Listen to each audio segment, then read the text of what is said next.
Thank you for joining the Sharpest College Football Podcast. This is our Week 13 preview. I am BuckMetrics, joined not as always, by Robert Martin. Again, filling in for Robert is Isaiah Walker. Speaking of Robert, Isaiah, 2 weeks in a row that Robert's been away from the podcast, and a composite record for podcast plays is 7-3. So go ahead. I'll give you the microphone. You can tell Robert that he's done. We love you, Robert, but you can break the bad news to him. But you know what? Maybe this is. What if it's let's glass half full here? What if Robert has actually gone off on his super secret mission and he's actually discovered the secret juice to the pod, and it's just coming back overseas? Okay, fair. Yeah, he learned how to draw a tree or two overseas, and now he's okay. Yeah, I can see it happening. All right, Robert, we look forward to having you back. If you are new to the podcast, this is our glossary. Take a copy of it, save it where you save all of your college football work. And if you are returning, as you know by now, you are, by definition, brilliant. Looking at our Week 12 results, as I said, 2-1, or another winning week. Still at 48%, not good enough, but last couple weeks have been good. Total's doing a lot better than the sides. Sides have been brutal this year. But we will go to our top 20 rankings. Not a lot of movement here. A couple teams that really stand out to me, I want to discuss with you, Isaiah. I've got Notre Dame as number 2. I actually have had them at number 1 at some points, too. Robert's got them at number 7, and I think we're both... Where are they in the football rankings? They're closer to like 10, are they not? Yeah, they're sneaking up. Are we going by CFP rankings? Yeah. They are sneaking up on here. Let me pull them up real quick. They're 9. Yeah. Yeah. I understand we have to put them at 9. I think they are far better than the 9th best team in the country at this point. Yeah. Look, here's the thing. For a lot of this season, I was looking at Notre Dame as this is not. I said I just don't think this is a viable playoff team after they lost the first 2, because those were the biggest games on your schedule, right? As it appeared at that time. And now you've got your annual Notre Dame Build-A-Bear schedule, right? So you're going to have to impress, right? You're going to have to really impress on top of winning out, because you're not in a conference. You're not in a conference. You can't win a conference championship. You know what? I hate to say this, but they've impressed. After those 2 games, the only thing Notre Dame can do is go and win the games in front of them and win them handily. And they haven't been – I guess you could say that the 10-point game with USC into the fourth quarter, that was a – challenge, but they pulled away at the end there, right? It felt like, okay, USC is a little bit out of gas, and that ends up being a better win than I think it looked like at the beginning of the season, given where USC is now. Like, you can't really say that Notre Dame has no quality wins after the first 2 losses. Pittsburgh looked a lot better than we think they were going to be, and they beat the brakes off them there. Notre Dame is doing what they need to do to get into the playoff, and I think you were foolish. If you look at this team, it's got to just be your bias to what they were early in the season, or your bias because you don't like them because they're an independent team, which is fair. I don't like them because they're an independent team. But I can look at this team and say they are playing really good football. And my question to you is, if you're a doubter, if you're a Notre Dame doesn't belong in the playoff person, and you don't think that they're this good, do you want to see them in the first round? Yeah, exactly. That's the most pertinent question. Yeah. You also have to keep in mind, that I think we're talking about that in defense too, but look, yeah, I understand the ratings are based on the full season, but they had a learning curve with CJ Carr and clearly the new defensive coordinator, who I don't know if they figured stuff out or they just turned off Chris Ash's headset, but they fixed their stuff on defense too. So definitely legit threat to I think to go as far as last year in the playoffs. The other thing, Oklahoma, I have them as number 12, which again, like we talked about in the Week 12 review, a little one-sided here. I also mentioned at the end of the Week 12 review that it looked like a loss from a metric standpoint, and I think that's what Robert's model is picking up here with the ranking to 25th.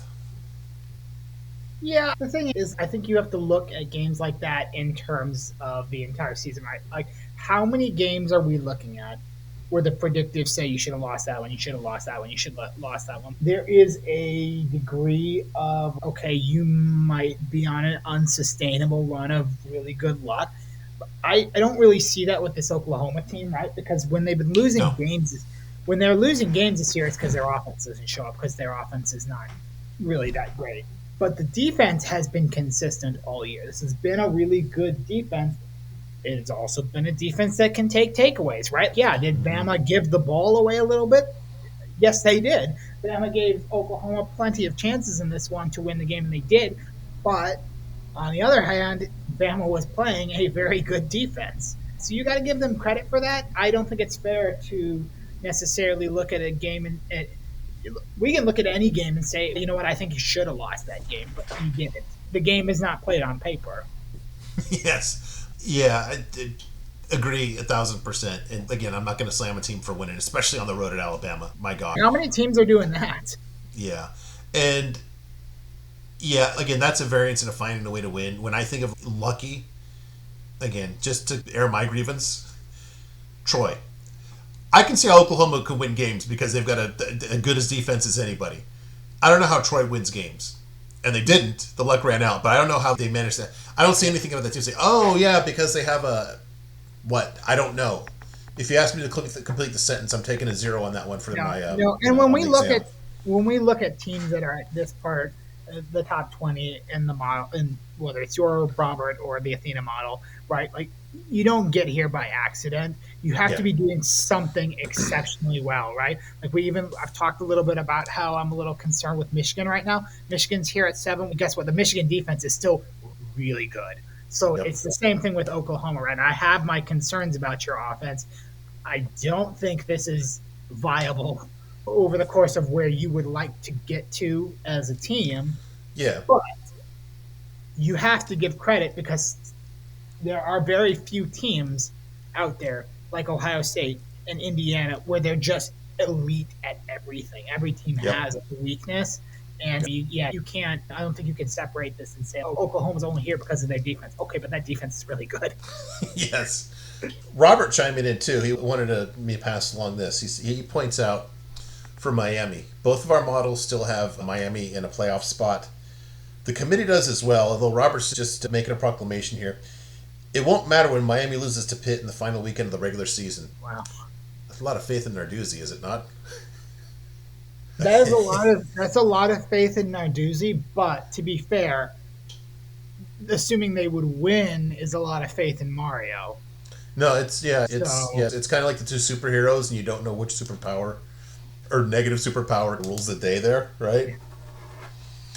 Yeah. I'll tell you what, Robert, I will clip and save that one because if it doesn't happen, somebody's going to get a Narduzzi. I'm going to repurpose that artwork that I forgot to put in part 1. I'll save that for Robert. All right, top 20 offenses. No real movement here. Just USC facing a tough Iowa defense. Moves back into number 1 ahead of Arkansas.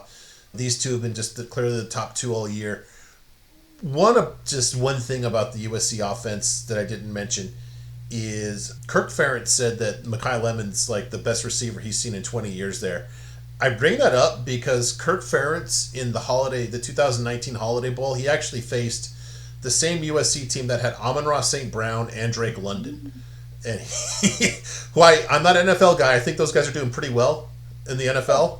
Yeah. And this guy impresses him more. Man, he was money. So yeah, he was all over. And that's the other thing too. Just Big 12 team in the Big 10. You have a receiver like that, and your second best receiver is like Jacoby Lane. You're not out of any game at any point. That's the thing here. Yeah, I think that's the difference between USC and Arkansas. Is Arkansas finds themselves out of a lot of games. We'll talk about them a little bit later in this episode. We'll just say. All right, some of the team metrics here. The one that stands out to me at this part of the season, not a lot of movement, but Washington moved up. Apologies, Isaiah. Zoomed up the charts to number 1 with Apex Plus with that home win. Yeah, thanks for giving up just enough points to ruin my under.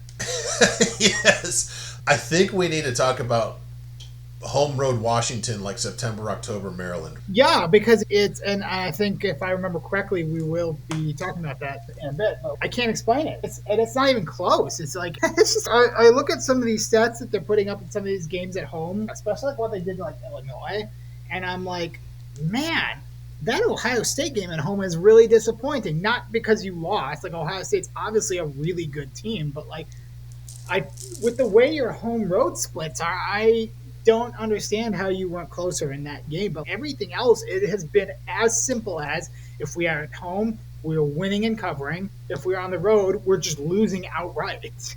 Yep. Yeah. And it makes no sense. Like I don't know if I don't know if I've seen a team where it's this stark. Like the Uh, difference. It's it would not be even. my team last year, but go on. Oh, were they that bad? Yeah, they lost Um, at Maryland, at right, Minnesota. and Minnesota. Forgot about that. Yeah, but the thing too is like this is they're not losing fluke games on the road. They're just not playing football. Yeah, no, it's just a complete no-show, which is weird too because they have such a good quarterback. You would think a quarterback would have like just a minimal Yeah, kind of gravitational pull. that's the Uh, one where okay. That's why the Wisconsin game just blows my mind because I get the weather I'll was never get that. like I understand. Okay, good. Look, you went on the road to Michigan. That's a really good defense. You got shut down. That's fine. There's not a shame in losing at Michigan in that environment. I don't understand how you couldn't get more than 10 points against that Wisconsin team, even in bad weather conditions. I don't like it. Just the Wisconsin defense is actually not awful. They have some guys, they have some talent, and it's not coming through because they're always out on the field basically. But that's the one where that was like the USC Maryland loss last year. That's inexcusable. That can't happen, and I can't explain it. You have to like just stumble into more than 10 points or 7 points too. Like, how do you not just accidentally? I don't know. Everybody else has done it. Again, Iowa put up 37 on that team. Yeah, yeah. All right. Defensively, I have Notre Dame as a top defense, just a tick ahead of Corey Heatherman's Hurricanes here. I do want to point out too again the learning curve, especially on defense. Notre Dame gave up in 30 something to Miami and 40 to Texas A&M. I'd be really curious. I just haven't had the time yet. If I just take away those 2 weeks and just look at okay, more of a run rate Notre Dame, I'm really curious what their rating would be. And they've gone up. I think in the first week they weren't even in the top 20, but man, they've just been getting better and better. And especially when it's your head coach's side of the ball, this is just really encouraging. No, and I was super concerned with them early in the season on the defensive side. First of all, I'm sorry, but from a Big Ten perspective, Chris Ash is not the hire I would have made, and the defensive end. And then what did you do? You gave up 40 to Texas or 41 to Texas A&M. Okay, Texas A&M is really good. A&M is really good. That's fine. You gave up 30 to my Purdue team. That was not Yeah. a great. That was not a great thing that you did. But then since then, Yeah. it's just been lights out. Other than the USC game, which again I think we've gone over. It's okay to give up some points to USC. That's all right. Yeah. But since then, 7 points against Boise State, 13 Arkansas, 7 NC State, 10 Boston College, 10 Navy. This defense is just smothering teams. And that's 13 to Arkansas, especially at Arkansas, is ridiculous because that's a really good offense. yeah. And that was early in the season, right? Arkansas' season was not dead at that point. And you just stomped them. You completely shut everything down there. This is such a complimentary team. I feel like people still want this to be like last year's like kind of offensive run, like Jeremiah. Right? Everyone wants to say like Jeremiah Love, right? Oh, it's Jeremiah Love. He's running the ball. He's carrying the team. He's not, right? This is a very actually balanced Notre Dame team, and this defense is just lights out. And you talk about what you really want to see from a team in a playoff game, in a tough environment game. I want to see this defense because that shows up every week. Yep. Even if your quarterback's having a bad day or Jeremiah Love isn't able to get going, this defense will be there. Yep. Yeah. Chris Ash, really interesting too. Urban Meyer said he was the best defensive coordinator that he ever had, for what that's worth. I think he knows defense. I think he was just never. It's one of those very many situations that you were not meant to be a head coach, or especially you were not meant to be a head coach at the place that you tried to be a head coach at. We've been over how there's one person who has success there, and it's not Chris Ash. Yeah. Then who? Oh, okay. How about this? Going back to part one. Say that Shiano retires. How about Jim Mora for the Rutgers job? I think that might actually work, huh? Oh, that could be fun because he's got Northeastern ties too. You know, He's made it work in a rough spot. Yeah. Can that you has some imagine? kind of resource. I Can you think that might be imagine? the way to go. Can you imagine a Rutgers team that actually tries to score? No, I cannot. All right. Defensive metrics here. I've highlighted here. This is just, I think, interesting for discussion here. There's four defenses, and no need to talk about Notre Dame again, but there's four that I really just stick out to me, just really head and shoulders above all the other ones. I've highlighted them here because these teams are top 10 in both defensive apex plus, adjusted for conference or strength of opponent, and GGAB plus. So these are top 10 in run and pass defense. We've talked about Notre Dame. I think everybody in the world's talked about Ohio State. I'm still waving the Corey Heatherman flag for Miami. People talk about how good Texas Tech is. I think almost like it feels like when they talk about them, they want to say for a Big 12 team. Nah, they're just a good defense. No, there's a reason why Texas Tech has become every week a name your score team. It's not just because that offense is really good. Because name your score and name your margin, Yeah. offense is great. But if you're playing 52 to 45 games every week, then you need to put up those. Well, Texas Tech doesn't need to put up 52. They're just doing it anyway because this defense is just smothering everybody. I go back to that BYU game the other 2 weeks ago where I saw a lot of people who were like, Texas Tech, why are they minus 10 on this BYU team that has a really good offense and that's ranked really highly? And even I was trying to dig into it. I'm like, I do respect this BYU team. I do respect the potential for them to keep it close, but also Texas Tech is a name your score team. And right now they're doing that. That defense is a huge part of it. And it's the same thing with Notre Dame, right? This Texas Tech team ends up winning the Big 12. Or well, I think Texas Tech absolutely probably gets in. Do they get they haven't have they lost? They lost a conference game to ASU. They lost at ASU. Oh, that weird game. But that's it, boy. I would have a really hard time leaving this Texas Tech team out if they lose in the Big 12 championship. I think they're in. Yeah. I think they have to be in. They're too good. They're too good metrically. We talk about this team in the playoff the same way. I see them the same way as I see Notre Dame. Right? I haven't had a reason to think that this offense is not gonna do their part. They're just so generally consistently good. But if you get one of those days where the offense just isn't feeling it, you have that defense, and that defense will show up because it consistently showed up. Like I think one game that is being slept on a little bit on Texas Tech's resume is the win at Utah because Utah has looked pretty darn good since then. Yeah, yeah. And I don't need to rehash what it's like to play at Utah, and you held them to 10 points, and then you named your score. Like, sure, there was some weird stuff in the second half, but like at the end of the day, it was a 34-10 final. Like that particular win, I feel like it's getting slept on a little bit. Yeah, yeah. We'll point out one other thing too, just more of a kind of a global clip and save for the playoffs. If I'm looking at my top pass defenses here, let me grab my laser pointer. Don't know what the heck happened here. Oh, I'm making a mess of this. I do want to point out, and then again, if I can, there we go. 1, 2, 3, 4, 5 of the top 6 pass defenses are in the Big Ten. Keep that in mind for your SEC Big Ten matchups in the playoffs. I'm dying to see if that holds up because there's good quarterbacks in the Big Ten as well. Yeah, this is not like how many times do people want to push the lazy narrative that Big Ten defensive stats are good because they're playing bad teams? But I'm sorry, we've already been over this. Like Oregon, Ohio State, Indiana, like the top of the big USC, the top of the Big Ten has really good offenses, and these teams are playing each other. Right? This is not just everybody gets to play Northwestern, Purdue, UCLA, Michigan State every week. And I do want to mention Ohio State because we glossed over it a little bit at the beginning of this slide. But one of our big concerns on Ohio State coming into the season was replace everybody and new defensive coordinator. Guess what? You pass the test with flying colors. It appears that it does not matter how many players they have to replace in Columbus, and it apparently doesn't matter who they put in right now at defensive coordinator because it's not necessarily. I don't know if it's the best Big Ten defense that you've ever seen, but boy, is it darn good. Yeah, which offense are you most comfortable would be able to score against Ohio State?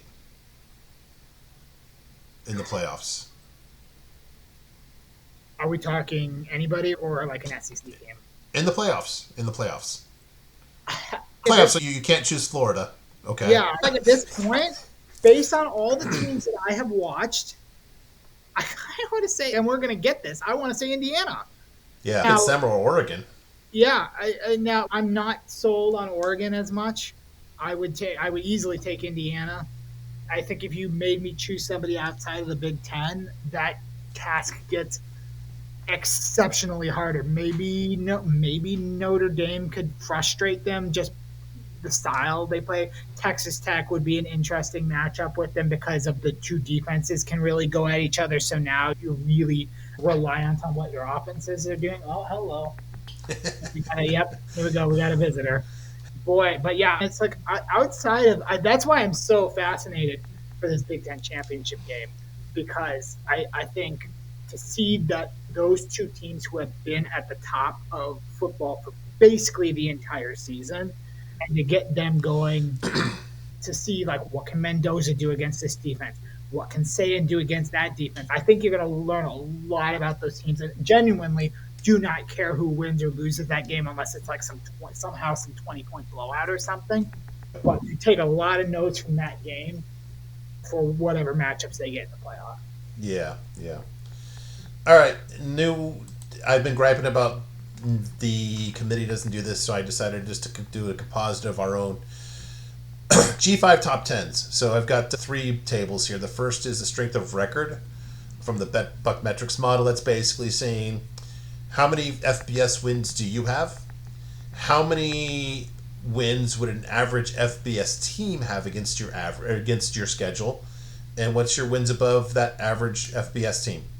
Athena's a straight power rating, and then Robert's model is ranking based on the simulations. So what's interesting here is all of these, I put a line here after the top four because above in the top four have the same thing. You have three teams from the American, and I think they're all three different groups here, and then James Madison. Interesting how that works out. I put this together because I want to say, look, this should really just inform the committee what they should be doing. I don't know if this is really convincing because it's a bit all over the place. I guess if there's two takeaways here, it's maybe they should be more comfortable with North Texas and JMU, like in that last five spot. No, I think the first thing I take away from this is that we have an exceptionally strong G5 this year. There are a lot of viable G5 teams that at the end of the day, they're not all going to get playoff bids, but we can say that there are plenty of teams that deserve a shot at it. It's not a couple of years ago where it's okay, everybody is looking at ones like Boise State last year. Like everybody knew it was going to be Boise State, right? It's not like that. There are so many qualified teams. It will make the task of who ends up getting it based on the rankings more difficult on the committee. But I think that's good. I really don't like the G5 bid being a throwaway bid, and it's unfortunate that like at the end of the day, most of the G5 teams just don't have what they need to go up against the top levels of the playoffs. That's unfortunate, but I like when we have years like this where we can have so many viable teams at this level to be that playoff team because you know what, again it goes back to my Jeff Goodman thing in the first part of this, right? Yeah. Look at all these teams that you would miss. Are you really going to tell me that you're going to say, I'm a college football fan, but I'm not missing anything if I don't watch James Madison or North Texas? No, you're missing some great football. And then when that team ends up in the playoffs, you are going to be like, oh, this team, like, why are they here? What have they done to do this? If you had been watching this entire season, you would know that this team absolutely deserves to be here. Yeah. Couple of I agree. Interesting too was like the depth of the American in that, like I said, just totally different groups. Tulane, North Texas Navy, South Florida, Tulane, North Texas, South Florida, and East Carolina. That's what 3, 4, 5, 6 different teams.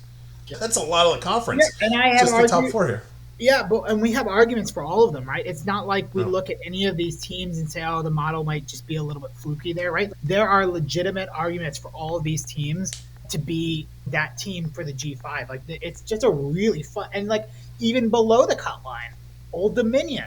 We Yep. love Old Dominion. They're not going to make the playoff where they are, but they're a really fun team. Navy's been a fun team. New Mexico, really nice season for New Mexico. We got San Diego State showing up there, Saw State showing up there. These are good teams. You can go ahead and get rid of UNLV, but Wow. I gotta say, just like a proud father, just yeah. Kennesaw State making my Yes, top hey, 10. yeah, again, I was on Utah State spread and they did cover that, but boy, Utah State should have won that game. Another, the meme is that they can't keep getting away with this. Yes, Well, yeah, and they UNLV do. keeps getting away with it. They can. Reversion next year, especially when Dan Mullen's coaching at Missouri or whatever. I don't know. Robert, just to get his notes, he wanted to just chime in on this. His model, he says, his model really shot North Texas up this week out of nowhere, which is correct. While he loves GMU, the model doesn't have them as strong as the other American teams. Yeah, which is accurate, although there's alignment there where we all have basically JMU below the top two. What the top two is a different matter. However, if North Texas falters, the committee will probably put in JMU, which he would love, but the model doesn't support. He's especially proud of his model's continued hatred for Boise State. Good job, Robert. Both of mine have Boise, and I've just trying to kind of shit posted them all season. But Robert's model actually came through on that one. Yeah. Does Robert do you ship the award overseas? What? Yes. Significant scar on it. Like, I feel like you've been going the past couple of weeks. It feels like I've been listening, and it feels like like the BuckMetrics models here, the Athena models here, and then Robert's model is just here to rain on the parade. It is. Man, that's just been the purpose of it this year. All right, and then finally the bum list before we get to the games this week. Taven Jackson, who actually started off saving to some degree. Central UCF's debut. Who was that against? I forget. Jacksonville State. That's right. That's you. Oh my gosh. I don't know. Like I don't want to. Look. Just to fall that far, I'm wondering if he's hurt because he was so good, or is it just like he got too much of Scott Frost in his blood? I have a couple theories on it. The first one is that he's hurt. I don't think quarterbacks just fall apart like this, even under questionable coaching. The second thing I was curious about is there a little bit of crisis of faith with the confidence? Like, I'm thinking specifically how they lost the Houston game, where the genius that is Scott Frost took him out of the game on that last drive of the game. Yeah. Now, was he hurt? I don't know. But here he is again. So we haven't heard anything about him being hurt, so I don't know. But you get taken out of the game when your team absolutely had a path to win that game with a game-winning drive, and you get taken out for a guy who ends up doing nothing but running the ball and turning it over. That's gotta, like, mentally, how does that feel on you? I don't know. And yeah, I guess I look at them now. Now, I don't want to attribute it specifically to that both because I don't have the evidence for it, but also his only experience after that insane benching was going to play Texas Tech. You know what?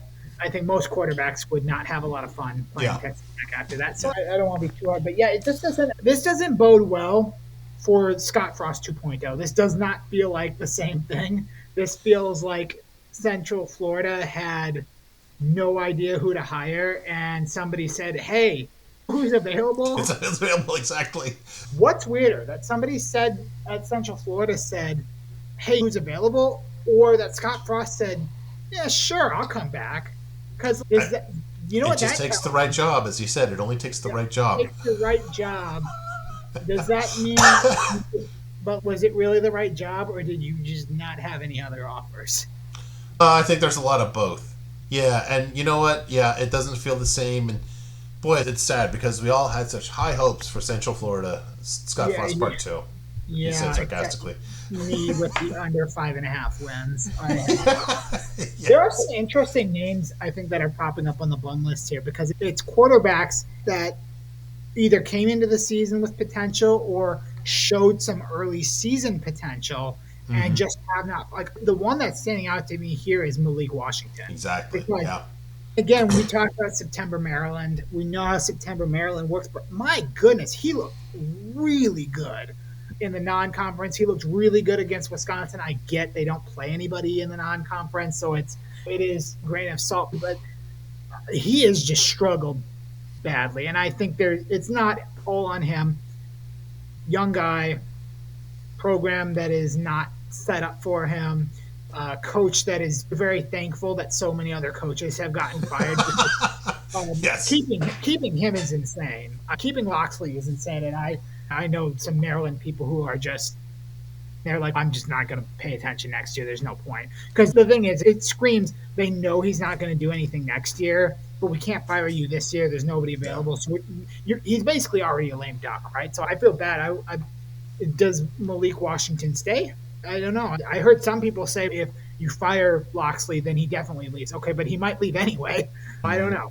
DJ Lagway, another one, quarterback that was supposed to have potential and then got the Sun Belt Billy treatment. Like I'm seeing a lot of, like the coaching is in the quarterback here. Yeah. Nah, fair. I wonder if Lagway winds up at LSU if Kiffin winds up there. That'll be something to keep an eye on. All right. Let's talk about some Week 13 games here. And as a reminder, Duck is back. So this week, Duck and I will be talking about a couple of these games and a few games that are not contained herein. So, Isaiah, we are going to start with the game that is on the forefront of everybody's mind. UMass getting 31.5 at Ohio. Let me just tell you, folks, there is no way that we would be talking about this. Look, no offense to the fine people of Athens, Ohio. I don't even know where UMass is. What is it, in Lowell? Amherst. Or is that Amherst? Okay. I ran my model. I ran the Athena model, and my heart sank when I saw that there was a margin here. I was hoping Robert's model would do his thing, run and say, no, Robert's model actually has us a closer game. Look, I'm not going to pretend to know the ins and outs of both of these teams. It's pretty clear for people who follow the sport more than superficially. UMass is like just by far the worst team. I say by far because Sam Houston puts up a hell of a fight, but they won a game. Charlotte's pretty bad. yes. Shout out to Charlotte too. Just miscasting the American there. But these guys are just bad on both sides of the ball. I mean, just for starters, how do they get 18 points? I don't know. Robert's got him with 21. I'm not going to try to be smarter than my model, because that's when you try to pick and choose, is when you really feel dumb. So I'm not going to play a full unit on this, but I don't have anything other than just, damn it, Robert, for as many games as your model killed, why could this not have been one of them? Yeah, this is tough because, like you said, you don't want to pick and choose the model, and this is clearly within the dual model margin here, triple model margin here. Yeah. But I think what's tough when you get games like this is, again, you have to sell me on the path to UMass covering here when you have a team that is so bad. That is so bad. This is not one of those teams where I'm like, you know what? Couple tough breaks from here and there. They could wind their way up into a cover. No, that's not good enough for me on this one. I need something here. So I think for me, the path to UMass covering here is Ohio just sits on them for what, 3 quarters? Like maybe they get up in the first quarter and it's okay, we're playing UMass, this is fine. I will say, letting a lot of guys earn their letters. Yeah, I will say, I think priced into this line is a little bit of quote unquote MAC brand bias. Everybody wants to think that Ohio is one of the top teams in the MAC every year, but this Ohio team really is not special. Lost to Ball State, lost to Western Michigan, looked pretty pedestrian against Miami. This is not a Ohio team that I'm like running and putting money on in the MAC. They're not bad, but they're not good. And so I do think maybe there is a little bit of that priced into this line. The idea that this game could end up like a 35-7, 35-10, 40-10. So that wouldn't work. But yeah, something like that. I think maybe that's the path to a cover here. My strategy when I get games like this where the models are telling me something I'm just really uncomfortable is usually just to stay off it. And as much as I love my sickos in action, I might stay off this one. I might consider what might be safer here is if you're not sold on the 31.5. Specifically for me, why I'm not sold on the 31.5 for UMass is because I don't know if UMass can score enough. Yeah. How about the under? But obviously, I know it doesn't. I know it doesn't jive with the model. I'm just thinking out loud. No, yeah, you kind of have to do something like that. I will tell you this. I thought you were going to end your sentence at, I don't know if Massachusetts is going to score before you said enough. I think No, that's one of the hurdles here. I no, don't know if they score at all. They're I horrible. think Look at this. no, I'm sure. Look at this Apex Plus at 27. A G. I mean, it's like they do nothing good on offense. There's nothing No, here. no, this is as bad. This has got to be borderline Kent State last year stats. Yeah, yeah, it's there, and that's the thing is one of the I probably the weakest point of my model is that there's no way of it knowing when other teams just say, "Hey, it's no fun beating a corpse here, and we'll just take it easy on the fourth quarter." So I don't think their metrics Yeah, are accurately reflect I as how might. bad they are. They scored 10 points on Akron. Is that a Like season high?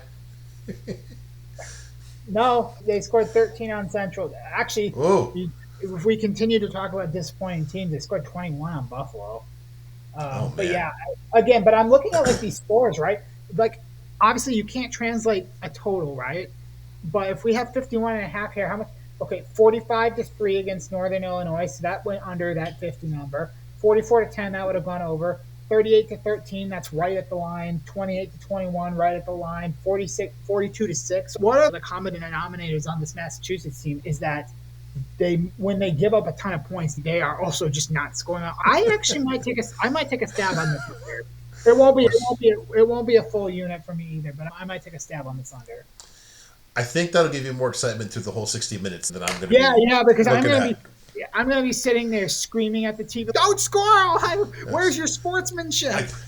I, I think UMass will oblige you with a lot of holding penalties, a Yeah, lot of illegal formations, and that kind of stuff. I think they do the stuff that your underbetters love, except for play yeah, defense. That's the only trick there. yeah. So, okay, on to like dual model play. On to slightly more interesting games. This grabbed my attention, and I was hoping, I love and this. yeah, I don't know if you're aligned with us.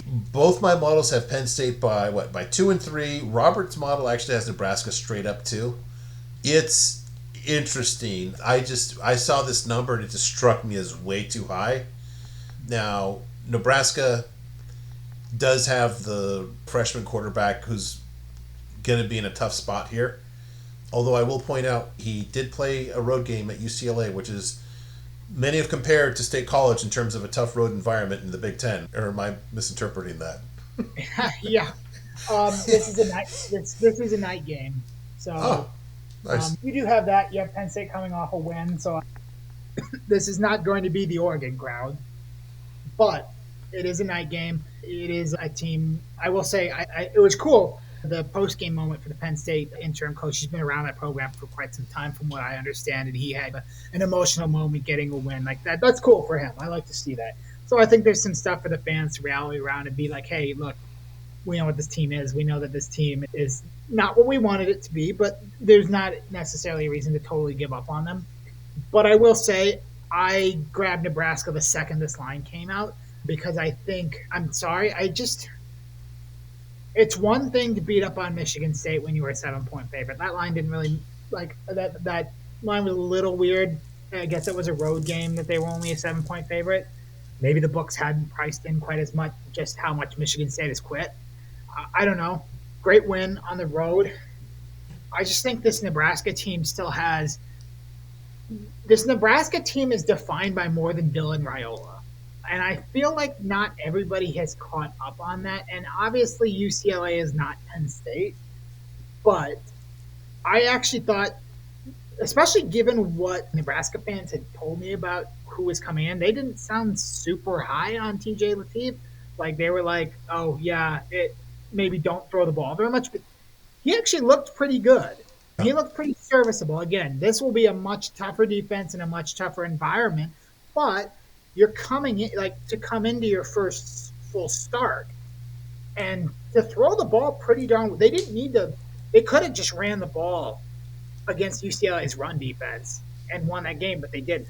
On the other topic, Emmett Johnson, good running back. Nebraska's got, so you've got offensive pieces here to where I am comfortable enough to not say, hey, this is a blowout simply because Dylan Raiola isn't here. I think that also we got to remember this Nebraska pass defense is absolutely elite. Yeah. So if Penn State's going to win this game, you got to get down into the trenches and run the ball. Nebraska is perfectly okay with that. Yes, their running defense is not great, but what their offense wants to do is run the ball. So you're getting into what might be a lower scoring, really clock heavy, chew the clock game.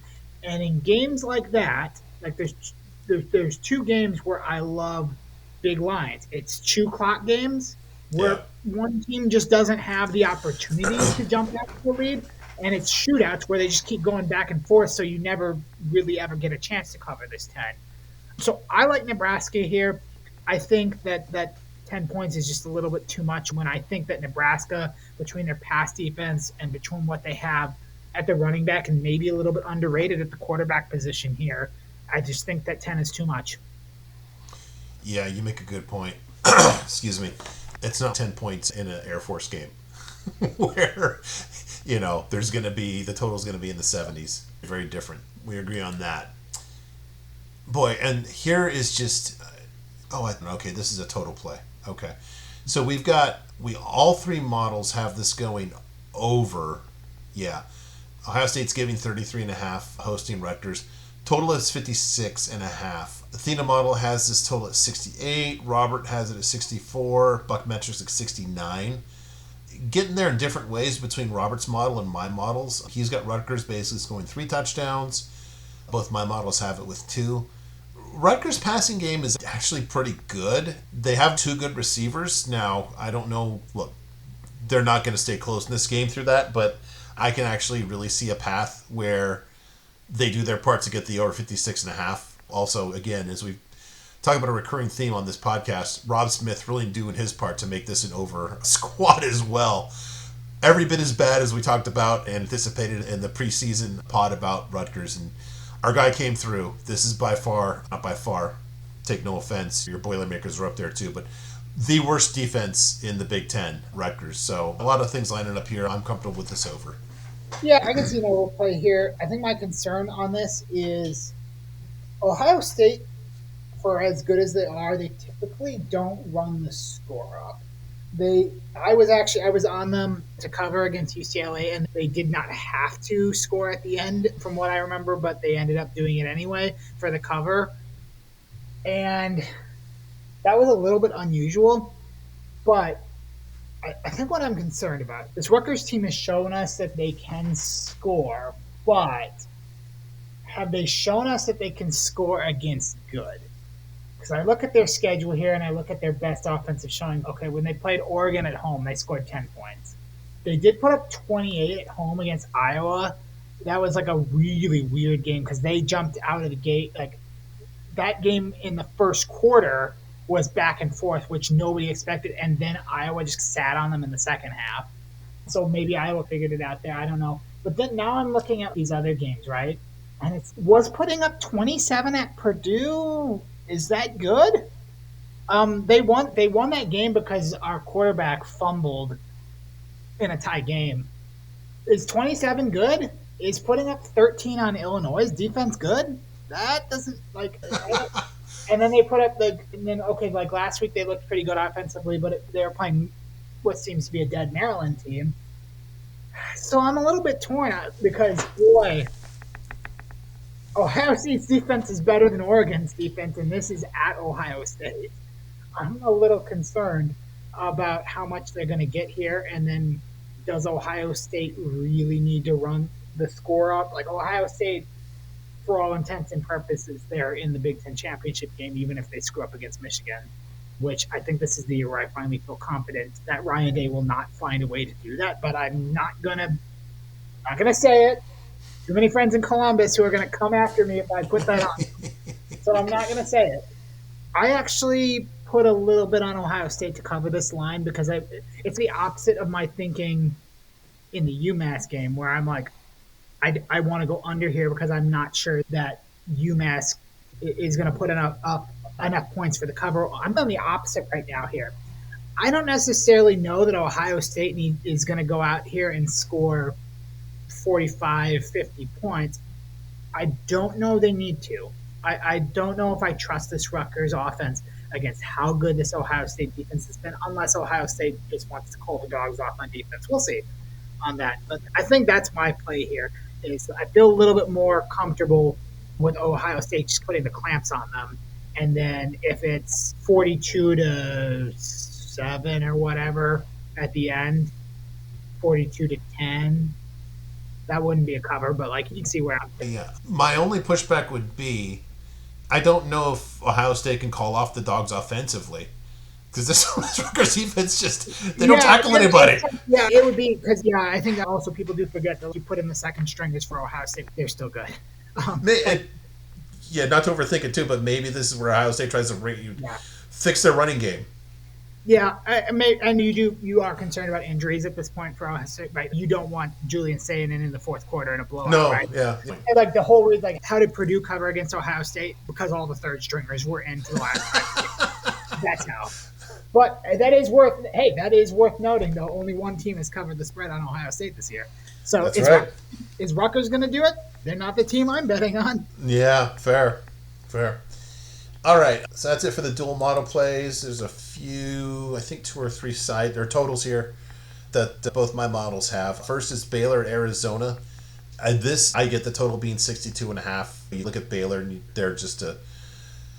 they've been one of those over teams. Really good offense, just horrible defense. The defense has come around a bit lately, and by my metrics, if you just play in a Power 4 conference, just that helps your numbers a bit. But like we talked about in part 1, just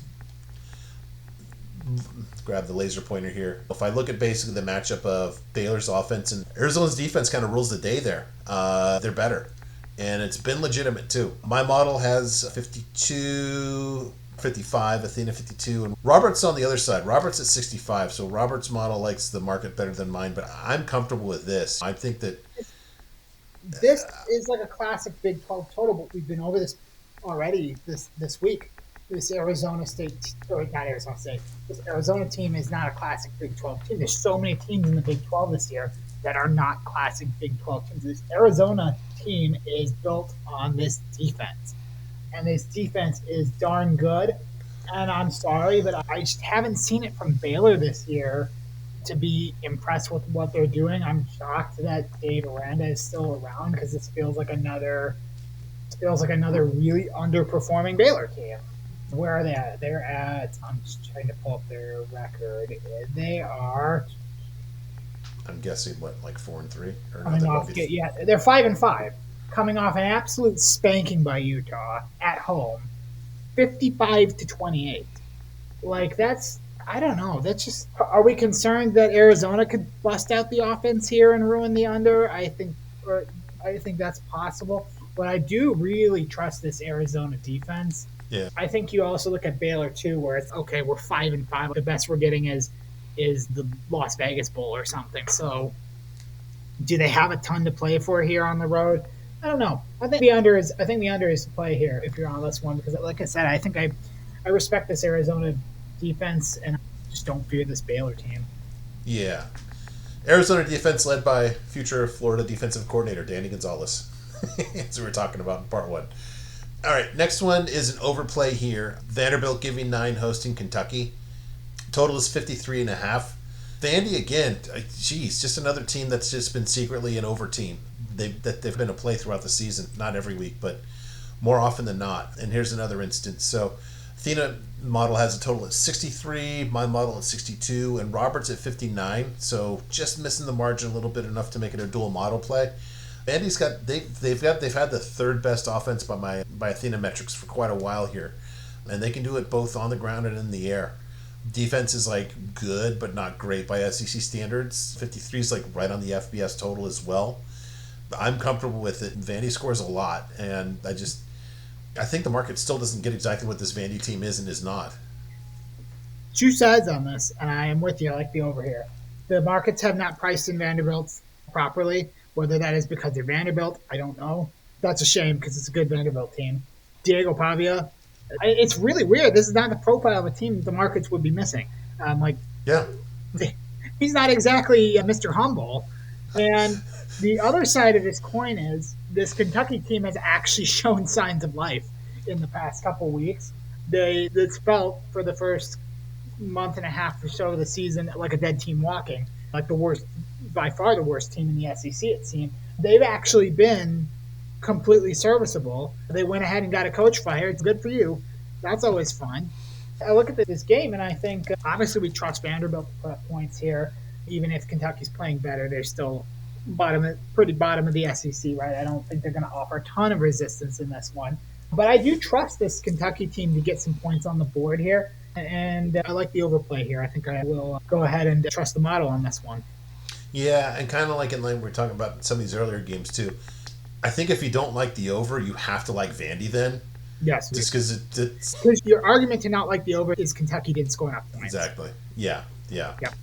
I think Vanderbilt, I think they're probably a fine play, but this is probably going to be a very public heavy line because the public is going to see Kentucky and they're gonna make assumptions and they're not gonna know that this Kentucky team is being played better. So I err to the side of the over on this one. I do want to, since I have the team profile up too, I do want to point out the silliness of Clark Lee being talked about for better jobs too, because look at this imbalance here. This is almost like a USC. Actually, this is a worse imbalance than USC. This 15-point gap between their offense and their defensive power ratings.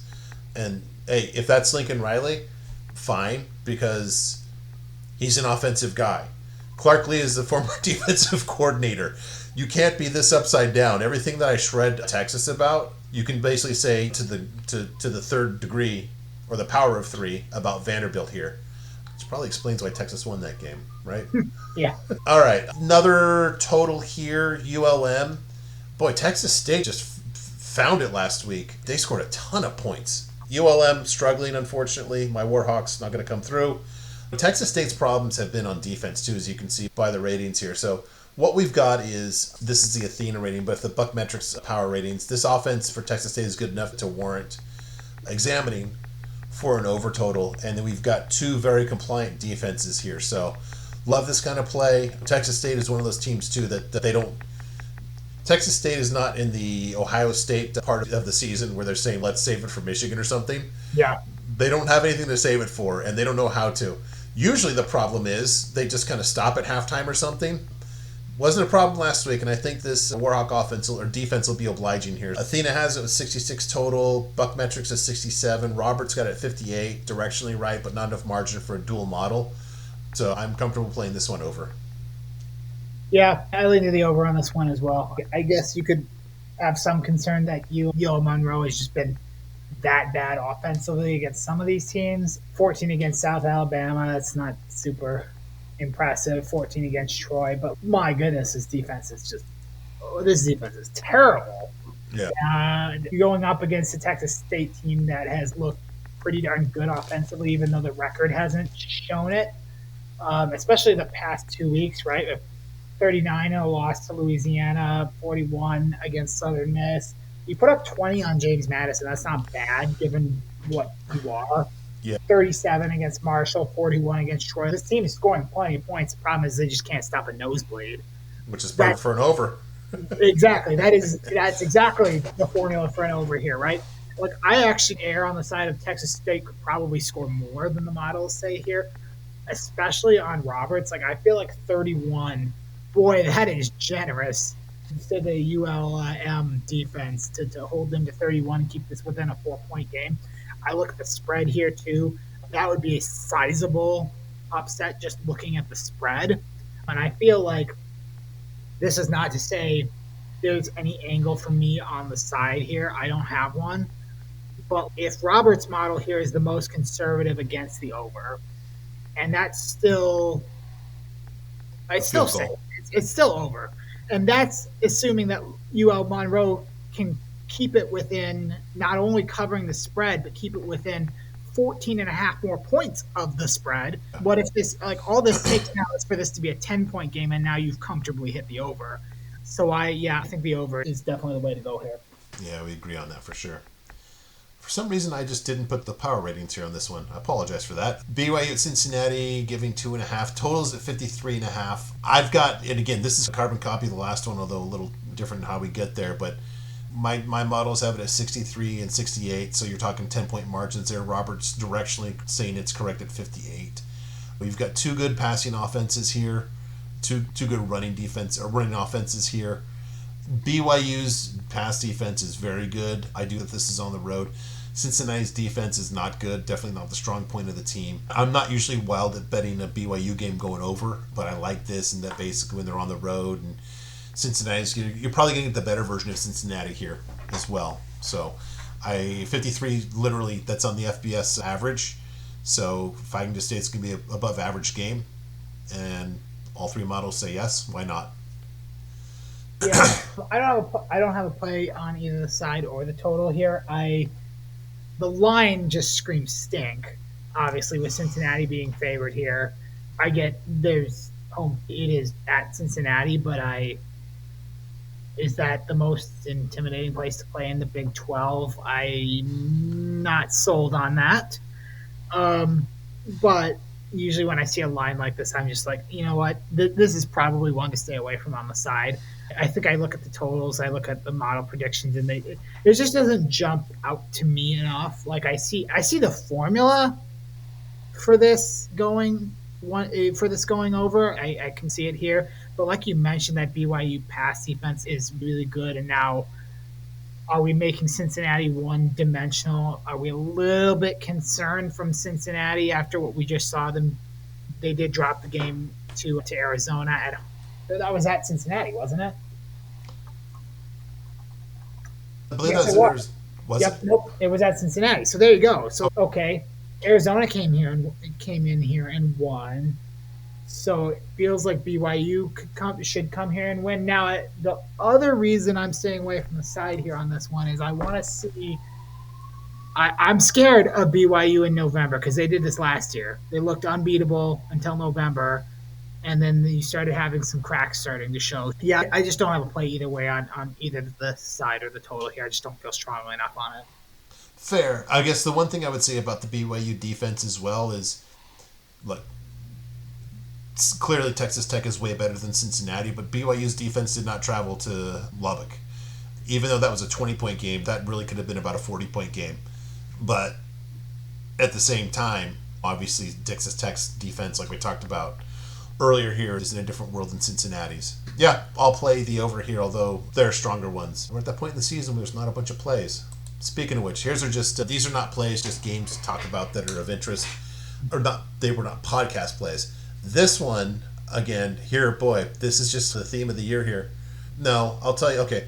So Athena, okay, first set the stage. Old Dominion given 10.5 at Georgia Southern. Again, I just see this line. It just didn't make sense to me. Don't know if this has moved since. I would expect it to. These are two teams that are just totally different from each other. The margin's not quite there on my models. My models have ODU by 16 and 15. Robert actually has Georgia Southern covering here. Don't know if I buy that. I'll just say that. Yeah. Georgia Southern's defense is pretty freaking bad here. Really surprising for a Clay Helton team. Yeah, boy, you're running through. What are the common trends here? Buck doesn't trust Stark. Buck doesn't trust Stark. Buck doesn't trust Clay Helton. Yes, exactly. Yeah, no, I got this one right when the line opened, so I got it at 10 without the hook. And I love Old Dominion here. I think that, again, it feels like Old Dominion is just not getting respect from the line. We looked at it last week. We said that line is completely off unless Troy just wants to keep practicing black magic. The devil magic ran out, and that was a spanking from start to finish. And I just look at that defensive stats. I'm like, oh my goodness, this could be the same exact thing. This could be 17-0, 20-0 at the end of the first quarter. Yeah. It feels like the only way that Georgia Southern covers this game is Old Dominion doesn't show up and they turn the ball over multiple times. Is what the path here to a Georgia Southern cover looks like. These teams are just not remotely close to each other, and I don't see the reason to. I feel like if your gut tells you that Georgia Southern could be something in this game, you probably just don't bet it. Yes. How about just don't bet if that's your gut, right? Probably a good argument on that one, yeah.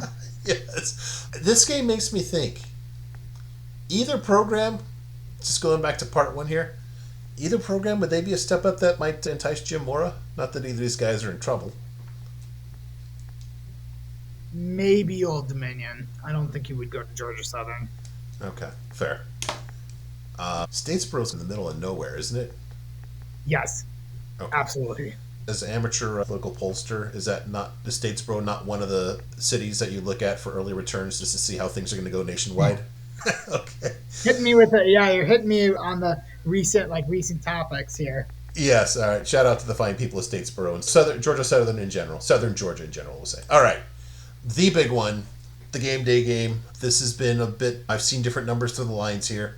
This is what the Action Network had last night when I put these slides together. USC getting 9.5 at Oregon, total of 59.5. When clearly Oregon is a deserving favorite. When we were chatting about this on Saturday night, I said I'm expecting like 9.5 or 10. And Circa actually opened this up like at 8 or 8.5, which was interesting to me. And it's still saying south of 10. Look, this is the last of that brutal path that the USC offense has had to play. Literally the top 3 pass defenses in all of college football.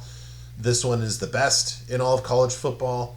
If I'm looking at offense here, USC with a better passing offense here. USC is considerably more explosive in the passing game. Oregon running the ball better. You know, obviously, Oregon with the much better pass defense. This USC's pass defense is strangely becoming like almost in the range of good. At 59, that's you almost have to respect that. They gave up a long one in that Iowa game, for like a 60-yarder. After that, I think that what's his name, Gronowski only had 3 per attempt. It seems Now, like their defense is susceptible to big plays, but they've tapered down on the getting killed for like 7 yards per play kind of yes, thing. they've gone from most plays to big plays. How about that? Yeah, that's fair. This, if I look at this, just what the pattern of these numbers right here, this almost looks like what I saw in the Oklahoma at Alabama game. Although you could flip them between offense and defense. The weak link in that was the Oklahoma offense, and they found a way. Now, I think it's easier for a defense to hang in there all game and just hope for the offense to break through, because this is saying that the way that USC can basically hang in there is to basically score every time they have the ball. Not easy against this Oregon defense. It's a pretty narrow path here. Oddly, Robert's model's been higher on USC than mine has. So my models have Oregon by 11 and 13. Roberts has them just by 6. All these scores just strike me as a little low. I think you want to add 3 to 7 to basically every number in the bottom 3 lines here. Yeah, I think Oregon wins. Yeah, I feel this. I think the same thing. It's really tough to go into that building and win. And that is a testament to what Indiana did there, to go into there and get a win, even when you are a really good team. And at that point, I'm comfortable in saying that both of these teams are really good teams. I'm comfortable in saying that USC is a good team. I'm not playing this game personally. I am certainly watching it, but I'm not playing it. I think that 9.5. I think a lot. I think it is a lot when I look at the numbers for these two teams together. But again, I'm worried about that Austin factor, right? I'm worried about that building, and I think the other thing too is both of these teams do know what this game means, right? This is a play. This is it's basically a playoff eliminator. At least it is for USC. Certainly, I think Oregon could still. I Oregon think it is. Oregon's not going to say, "Hey, we're done if we lose," but yeah, you but lose this, you're in a bad spot. You're not comfortable because then you got to go play home Washington. Yeah, and then you're tied with USC, who you lost to, right? And who has a better resume than you. Yeah. So these teams do know exactly what this is going to be. I do lean to the side that Oregon wins, but I don't have a strong play on whether it's a cover or not. We'll see. I think this is just going to be like a really high level football game. Yeah. Look, would I prefer it's at the Coliseum? Yeah, but the fact that it's at Autzen is going to make it just that much more crazy of an environment. As a USC guy, I'll say this. CBS, thank you so much for picking this game up, because if this is a 4:30 Pacific kickoff, I'd probably move that 3 points. The line. Autzen at that hour, no thank you. No thanks. Good game that we're looking forward to. Arkansas getting 9.5 at Texas. I chose this because I think Arkansas can hang with him throughout this game. I don't know how many times Arkansas is going to stop that decent offense of Texas. This is a bad defense that Arkansas has. But I have faith. All season, it's been Arkansas and USC 1-2 for best offense. And, man, believe me, Texas was my under meal ticket last year. They were such an underplay, and I loved it. And from a metric standpoint, that was actually the strongest defense in the history of my metrics, was last year's Texas defense. And I think there's a little brand inertia here that people still think that this defense is about the same as last year's. And folks, it ain't. It's not. It's barely top 15. And that defense last year was clearly number one. So I think just from a punch-counterpunch thing, this comes back down to the last possession. And when I saw this matchup, that's what I thought. And lo and behold, all the models have this. Athena has Texas by 2. Robert has Texas by 1. BuckMetrics by 5. Not a touchdown plus margin, so it's not a play from that standpoint. But man, there's a lot. All these they all have basically the same game. Texas with 33 or 34, and Arkansas with basically 4 scores and maybe a field goal or some weird stuff in there too.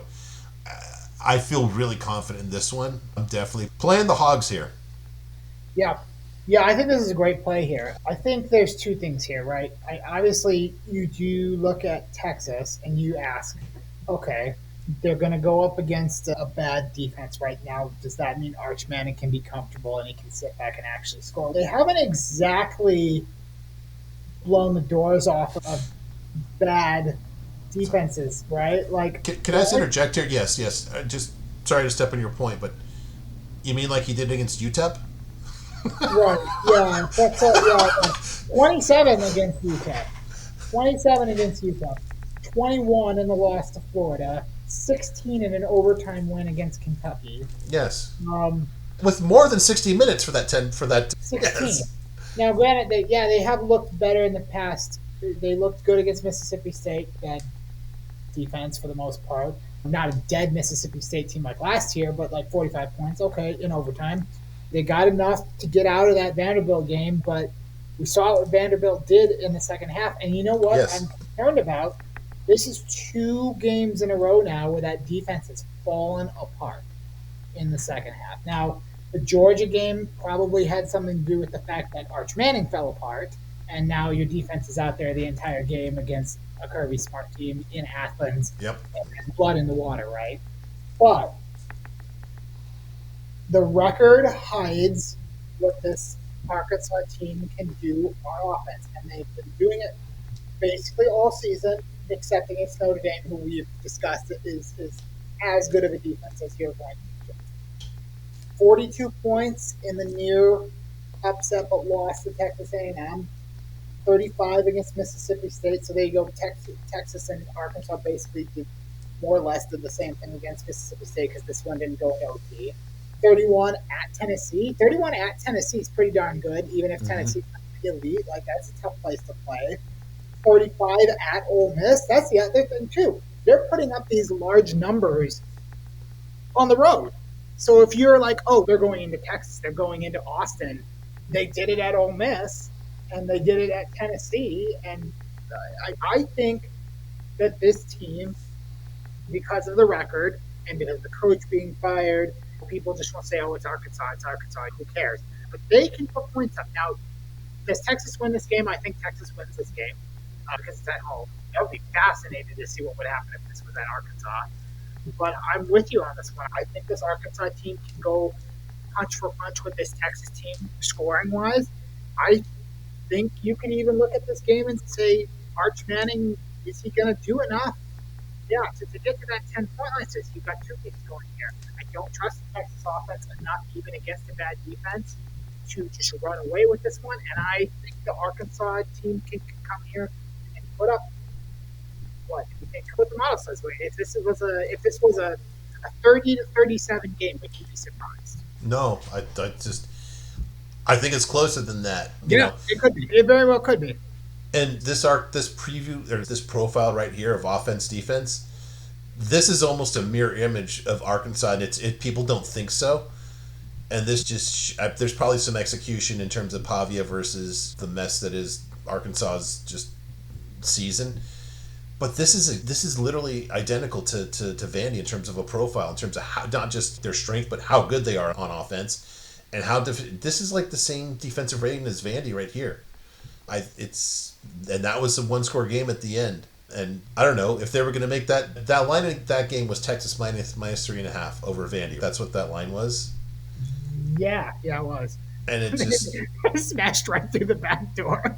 Yeah, a 6-point difference just because of luck. I don't see it. So yeah, we're aligned on that one. All right, last one here. I'm gonna ask you. It's really an uncomfortable question for me because it's just absurd to say. Is Georgia Tech giving only 2.5 at home to Pat Narduzzi? That can't be a stink line, can it? Gosh, the lines. I don't think the lines generally price in the fact that you're coaching against ex-coach. Usually, how do you quantify that? If you're a bookmaker, what is the Pat Narduzzi metric here? It feels really uncomfortable, especially because it's under 3, right? If this was 3.5, I could be like, okay, I see where we're going here. But like under 3 is that's got to get bet up before Saturday. There's no way that stays at 2.5, right? I don't know. I don't know about this one. This is a fascinating game to me. The thing is, I think we're looking at this game, right? Pitt is obviously coming off a pretty not good spot, so I think the public will be low on Pitt. Yeah. But this Georgia Tech defense is just bad. It's bad. And so even if you're concerned about Pitt here, I'm not concerned that they can't score. So I see that part of it.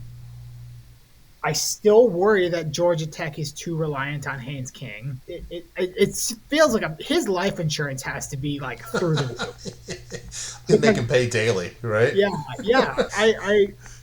So I see this. I see how this could be a stink line. I see where the path to Pitt is. Now, at the end of the day, I'm not putting my money on Road Narduzzi. I'll just gladly stay away from this one. But if we get to the end of Saturday and Georgia Tech has been upset by Pitt, I won't necessarily be surprised. Yeah. I think that formula looks a lot like maybe Pitt even gets up early, and now Georgia Tech's a little bit uncomfortable again because, hey, yeah, you came back against Boston College from a big deficit, but that's Boston College. And it does feel like there have been some weeks here that Georgia Tech's playing with fire a little bit. Yeah, and that's the thing. Okay, it was on the road. Look, BC's not good at anything. That BC team is just. Remember when Michigan State beat BC like 44-42 in overtime? We're like, oh man, that was fun. Like these two teams will be worth watching. And it was like, no. It just ended up being a bad team beat a worse team. Yep. Yeah. 2 evenly matched bad teams. Yeah, and I'll put it this way. I think this number is. I'll put it this way. I think this number is where it is. If this is 3.5, I'd be tempted to bet Pitt. There's a lot of cases to be made here. They're not nearly as bad as you saw against who I have as like a top 3 national team in Notre Dame. The offense is better for Pitt than any kind of metrics once they change the quarterbacks. Their defense is really good too. They're not going to stop Georgia Tech, but they're more than capable effectively limit them. Yeah, they're more than capable of taking advantage if Georgia Tech is off. They're more than capable of getting a turnover or something. This is a capable defense. And we had said that, like, the case that was made when we discussed the Pitt Notre Dame game last week was that their defense metrically checks out. And, that I was on Notre Dame, so, like, that didn't hold for me. But the same thing metrically holds here with a team that Pitt can match up with better than Notre Dame. Yes. Also, Narduzzi pointed out that this is the game he really cares about in that stupid quote where he didn't care if he gave 110 last week. Yeah, this is probably going to be on like ACC Network or something like that. Maybe it'll be on like ESPN2 or something, huh? I'm just curious where this one's going to be. But I don't have multi-view. because I didn't get YouTube TV back yet. If this is multi-view, this will be one of my screens. But I'll watch this one on the phone at least, and if it turns out to be fun, maybe I'll turn in at the end there. So, yeah, but no play for me. Finally, the upset preseason upset predictions, an update on that. Robert had ULM over South Alabama. That did not win. That did not cover. Unfortunately for Robert, this week just one game. Josh, we love you. You are just a true gentleman. Thinking you would want to do over taking Virginia Tech over Miami of Florida, though. So good luck, though. And Mario will always do his part.